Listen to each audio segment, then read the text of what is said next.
Et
pour vous qui la connaissez, n'hésitez pas aussi à dire des mots positifs, des vœux à son endroit. Je pense que ça lui fera beaucoup plaisir. Elle vient de loin, comme on le sait, et ça sera l'occasion encore de mettre, j'ai envie de dire, de la chaleur dans son cœur. Donc c'était pour moi l'occasion de vous souhaiter la bienvenue. Je suis allé donner le micro, papa, pour que tu pries pour ce moment. Notre Dieu, notre bon Père céleste, nous te sommes infiniment reconnaissants d'avoir rassemblé dans cette salle chacun de nous en particulier autour de Rosanne et Gustave et toute la famille que tu as rassemblée ici. Nous te bénissons, nous te rendons grâce. Nous prions, Seigneur, que ce moment soit mis à part. De la peine pour venir, je vais dire, des 4 coins de l'Europe pour vraiment honorer une amie, une sœur. Je suis émue, je n'ai même pas de paroles, de mots. Je voudrais tout simplement dire que ce jour, ou alors je vais dire à partir de minuit, ce sera vraiment le jour où le Seigneur m'a accordé sa grâce de venir dans ce monde. Et je me suis dit, pourquoi ne pas faire peut-être d'une pierre plusieurs coups? En même temps, quand je regarde dans ma vie, je vois que le Seigneur a fait beaucoup pour moi. Et si je suis encore debout aujourd'hui, ce n'est pas par ma propre force, c'est par sa grâce. J'ai dit, bon, pour mon premier voyage en Europe, je vais profiter pour rencontrer mes frères, la famille, et vraiment nous donner cette occasion de profiter. Nous sommes en famille. Il n'y a rien de se sentir stressé. Nous sommes en famille. Merci. Sœur, chère amie, je ne vais pas être très long, sinon que ajouter de l'eau au moulin de celle qui se lève, n'est-ce pas, jubilée, et celle à qui le Seigneur a accordé la grâce, non seulement de naître dans ce monde, mais surtout de naître aussi dans un autre monde, c'est-à-dire d'expérimenter une autre naissance que la Bible appelle la nouvelle naissance. Et celle-là est d'ailleurs très importante.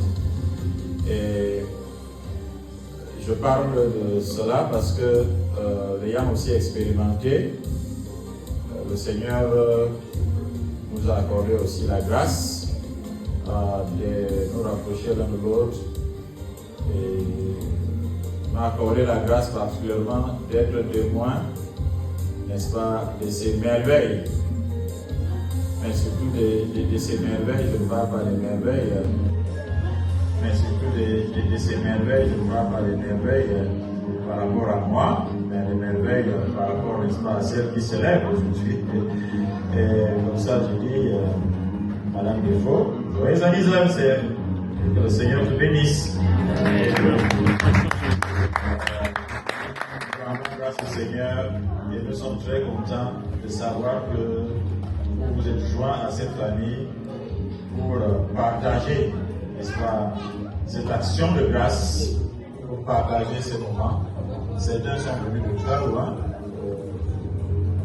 et d'autres peut-être proches, mais vous avez consenti, n'est-ce pas, de laisser vos obligations de ce soir pour partager ces moments avec nous.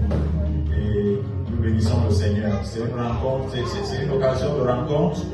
Et nous avons j'ai rencontré des personnes que je n'ai pas vues depuis 10 ans, d'autres depuis 15 ans, 20 ans, et même plus.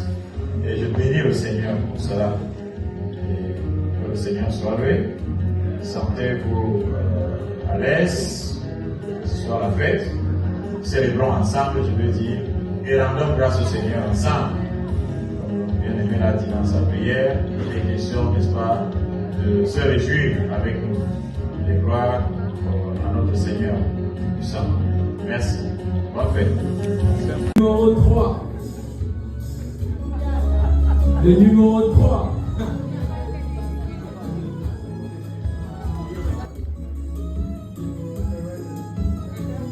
Oh, ils portent tous des lunettes. Un parcours sans faute. Mais comme on dit, plus on va mettre les pieds à l'étrier, plus les choses vont commencer à se compliquer. Est-ce que les personnes considérées par le numéro 4 peuvent se tenir debout? Numéro 4. On y va. Est-ce que tu as pris le temps de bien regarder? Micro à toi. Je sens que c'est compliqué, après on va dire ça, on va dire. Bon, là je dirais la famille et la belle famille. Non. Comment je vais dire ça? Voilà. Levez, voilà. Touchez la barbe pour ceux qui en ont, touchez les cheveux. Voilà, pour celles qui en ont, avec, voilà, il faut regarder.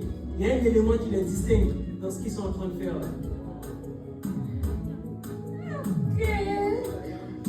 Ils portent tous une montre. Le parcours sans faute là. On était au numéro 4. Voilà.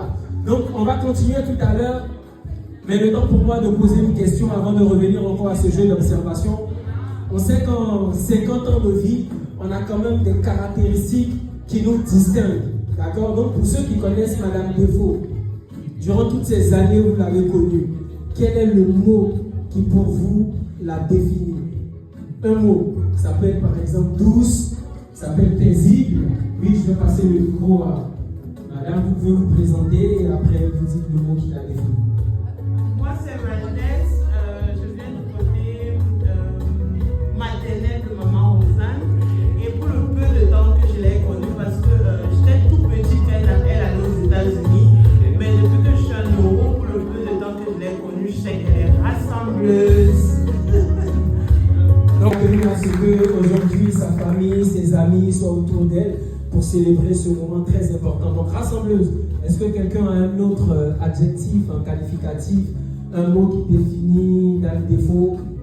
Tout compte fait, si vous ne levez pas la main, le micro va venir à vous. Donc voilà, c'est mieux qu'en même temps vous soyez bon. On va passer à la maman et puis après je viens à toi. On y va, maman. Bonsoir à vous. C'est ma femme, c'est mon fils. J'ai gardé mon fils depuis petit. Il parle doucement, il n'a pas de problème. Même sa femme est également comme ça. Depuis que je suis allée à Bambouzou chercher la femme là, personne n'a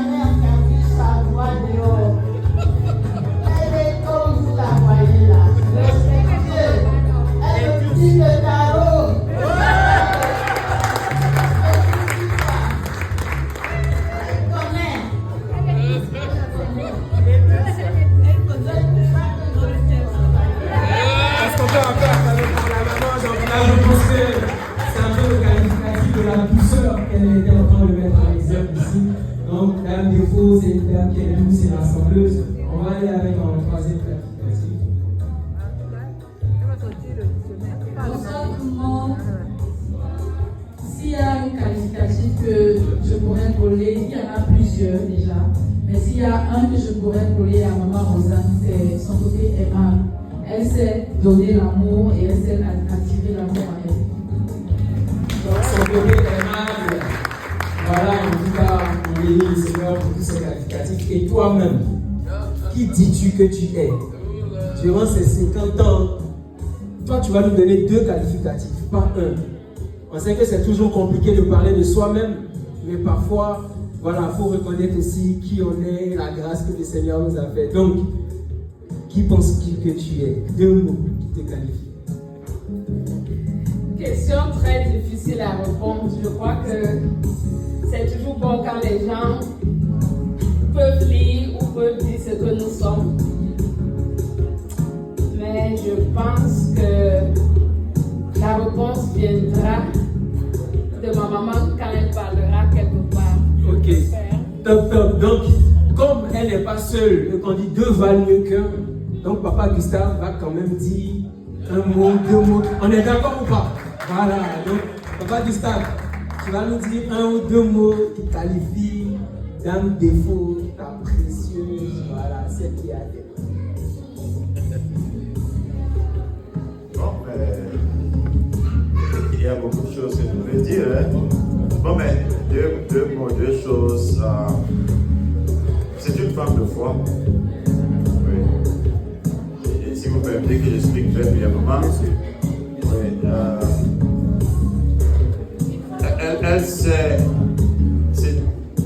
elle est tellement certaine de certains projets et tu veux savoir comment elle est sûre, comment elle sait. Ah, ok. Donc je disais donc que c'est une femme de foi et très confiante dans des projets quand rien ne semble montrer que c'est possible, que c'est faisable.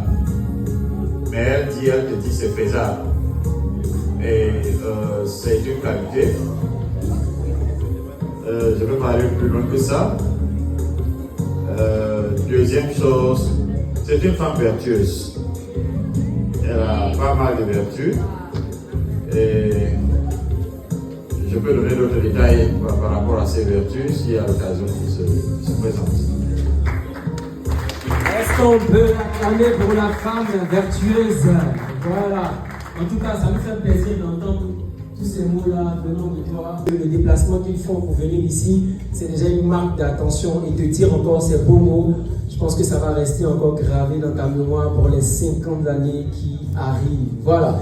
Alors, on va voir si vous la connaissez très bien. Donc, vous savez combien d'enfants a Dame Défaut?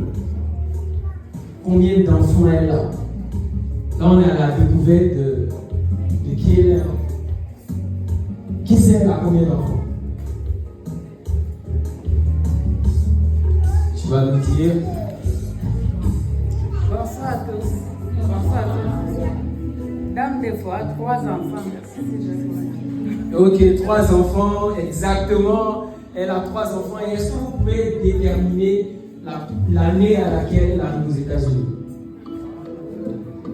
En quelle année elle est arrivée aux États-Unis? Je vous donne 3 indices.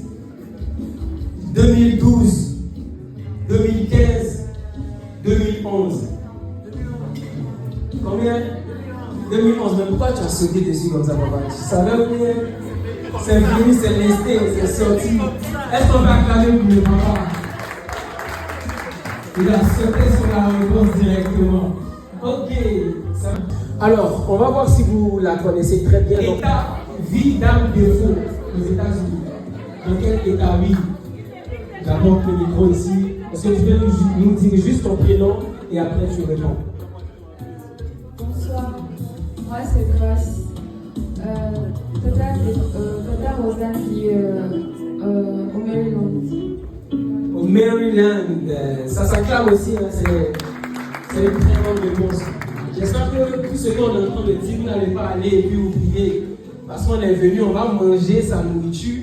il faut qu'on sorte de là en sachant qui elle est, on est d'accord ou pas? Donc voilà, même quand tu retournes à la maison, tu retournes avec des qualificatifs de qui elle est, etc. Donc, pour continuer notre petit tour de jeu, les personnes concernées par le numéro 5 sur l'affiche.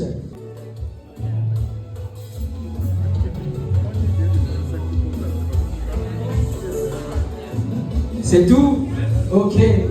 Ouais, le numéro 5. Donc ces personnes qui se sont tenues debout sont concernées par le numéro 5. À ton avis, qu'est-ce que ces personnes ont en commun?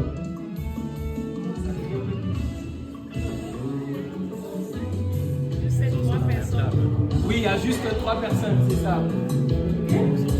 Bon, je trouve qu'ils sont tous sur la même table.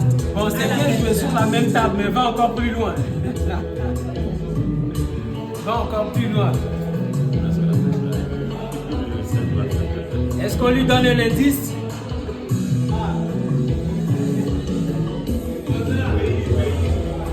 Ah, quelqu'un t'a sifflé quelque chose quelque part là. J'ai compris. Ok, ils viennent tous d'Allemagne. Ah oui, ils viennent tous d'Allemagne.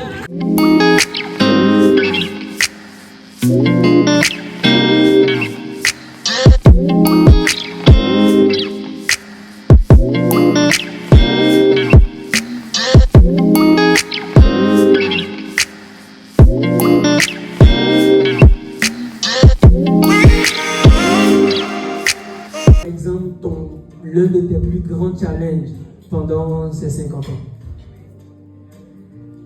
Oui, l'un des plus grands challenges. Il y en a plusieurs, mais je peux vous dire, celui qui me reste toujours en esprit, c'est celui d'avoir pris cette décision de quitter ma famille de façon temporaire pour me rendre aux États-Unis, et je puis vous dire dans un pays où je n'avais pas de famille. Donc cette décision prise a été un déchirement, mais je bénis le Seigneur parce que je crois qu'aujourd'hui, quand je regarde, je dis Seigneur, tu m'as envoyé là-bas pour une mission et tu m'as fait grâce. Tu m'as fait grâce. Parce que le jour où je suis allée, je me rappelle, la nuit, j'avais préparé les enfants. Mais mon fils aîné me dit, maman, je souhaite que ce jour n'arrive, que cette nuit, le matin n'arrive jamais. Et puis j'ai eu un déchirement dans le cœur. Et puis après que j'étais préparée, je vous ai préparé pendant des jours. Maintenant tu me dis ça, tu ne veux plus donc que je m'en aille. J'ai encore coulé des larmes et je m'en souviens toujours. Voilà, on peut aussi acclamer encore pour elle, voilà, le chant qui te caractérise le plus ou que tu aimes bien dans ta playlist. Le chant qui me caractérise, vous savez que les chants, nous en avons une panoplie. Et pour une ancienne choriste, il y en a. Bon, mais je crois que le chant qui me permet chaque fois de rester vraiment motivée dans ma marche avec le Seigneur, c'est Trust and Obey. Trust and Obey. Attends, faut pas te presser. Elle a dit Trust and Obey, ok? Melo, est-ce que tu peux juste couper la musique? Voilà. Est-ce que vous êtes d'accord qu'elle puisse nous fredonner un peu Trust and Obey? Je veux le sentir à vos acclamations. Si vous êtes d'accord, je veux entendre du bruit. Voilà. Donc, tu vois, à l'applaudimètre, les convives veulent que vraiment tu fredonnes un peu Trust and Obey. Et peut-être. Et voilà, fredonne. For there's no other way to be happy in Jesus but to trust and obey. Encore une fois. Trust and obey, for there's no other way to be happy in Jesus.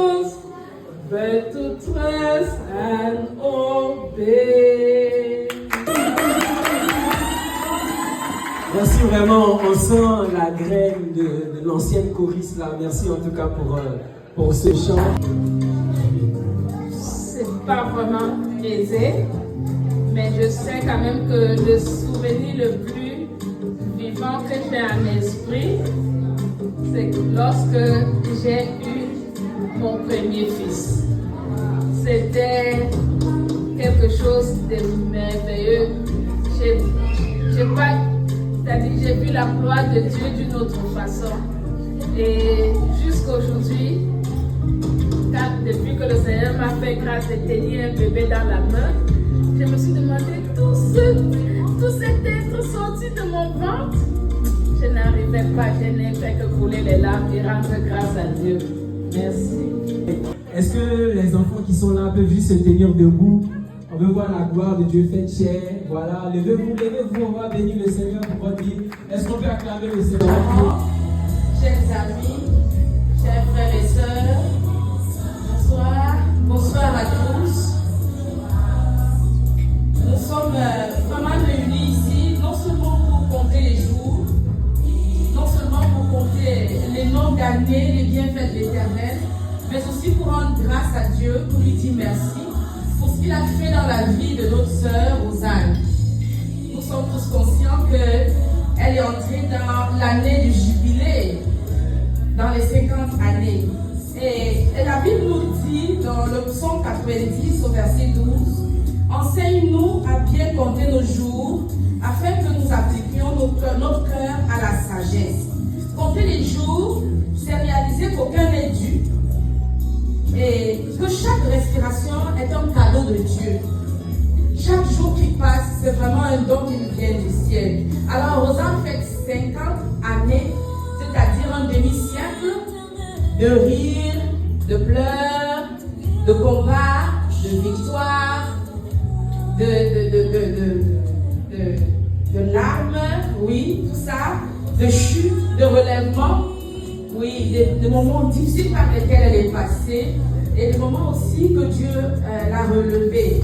Ce sont des temps où elle a rencontré ce merveilleux homme à ses côtés pendant tout ce temps de sa vie, où le Seigneur lui a fait la grâce d'avoir de beaux enfants, où le Seigneur lui a aussi fait la grâce de le rencontrer lui en tant que Seigneur et Sauveur. Il y a beaucoup à dire sur ce temps qu'elle a eu à vivre jusqu'à aujourd'hui. Alors nous ne pouvons que dire, Ebenezer, jusqu'ici, Dieu nous a secourus. Amen. Un an, 50 années, c'est vraiment un chiffre qui parle. C'est un chiffre qui parle, pourquoi? Parce que dans la parole de Dieu, 50, la 50e année était vraiment spéciale, c'était une année particulière. La Bible dit que c'était l'année du jubilé, c'était l'année du relâchement, c'était l'année de la liberté, c'était l'année où on laissait passer les choses. C'est Dieu lui-même qui avait institué qu'il en soit ainsi. Cette année-là, on proclamait vraiment la restauration des héritages, on proclamait la liberté et chacun retournait dans sa maison. Alors le jubilé, c'était un temps de renouveau, de repos et de réjouissance. Pour ces 50 années de Rosanne, ce ne sont pas seulement une année, des années d'accumulation d'expériences que nous allons compter, mais c'est une nouvelle étape vers une nouvelle vie. C'est une nouvelle étape dans laquelle elle entre, une nouvelle vie, je peux dire spirituelle, et puis morale, et puis physique, mentale, et puis de tout ordre, mais c'est vraiment nouveau. Alors pour cela, le Seigneur nous dit dans sa parole dans Jérémie 29 au verset 11, « Car je connais les projets que j'ai formés pour toi, dit l'Éternel, projets de paix et non de malheur, afin de vous donner un avenir et de l'espérance. Nous avons des raisons de rendre grâce à Dieu. Nous avons des raisons, ou alors Rosanne a des raisons de rendre grâce à Dieu, pour personnifier. 3 raisons, moi j'ai réalisé, j'ai pris, j'ai vu pourquoi elle devait rendre grâce à Dieu. La première raison, c'est pour d'abord la vie que Dieu lui a donnée. 50 ans, j'ai fait le calcul, c'est 18 250 années. 50 jours, pardon. 50 jours. 18 250 jours sur la terre. 18 250 jours de respiration, de battement de cœur et de marche sur cette terre. Dieu t'a protégé, Rosanne. Dieu t'a protégé des dangers visibles et même des dangers invisibles. Il a fait des choses avec toi, il t'a gardé, il a été avec toi de tout ton parcours sur la terre, il a été jusqu'à ces 50 ans. Alors, il t'a pardonné parce que c'est à ce moment où tu l'as aussi rencontré comme Seigneur et comme Sauveur personnel. Donc Dieu t'a pardonné, il t'a guéri de toutes les maladies. D'autres maladies de ma part qui viendra, il t'a déjà guéri. Pendant ce temps, tu as reçu toute la restauration qu'il fallait. Alors nous bénissons le Seigneur. La parole de Dieu nous dit aussi dans le psaume 103 au verset 1. Il est celui qui pardonne toutes nos iniquités et qui guérit toutes nos maladies et qui couronne nos vies de bonté et de miséricorde. Donc nous rendons grâce aussi, ou alors Rosanne rend grâce à Dieu pour la famille et les amis. Vous savez, nous venons sur la terre accompagnés de la famille dans laquelle Dieu nous place et il met à côté de nous des amis. Pour cela, nous disons merci. Les 50 années qui vont arriver, que Dieu puisse toujours te donner la force et te relever pour pouvoir en sortir dans le nom de Jésus. Amen, amen. Et donc, c'est une grâce à voir une grande sœur comme Rosanne parce qu'elle a été toujours une actrice. Et pour moi, quand j'étais petit, quand j'avais un problème, j'avais juste besoin d'appeler Rosanne et Rosanne devait être là pour m'aider. Rosanne, je prie que Dieu t'accorde cette grâce, cette force d'être ce grand cœur, d'être toujours là pour les gens, d'être là pour ta famille, d'être là pour tout le monde qui se trouve dans les structures. Je prie que Dieu t'accorde longue vie, qu'il t'accorde la paix, la joie, et qu'il bénisse ton couple et ta famille.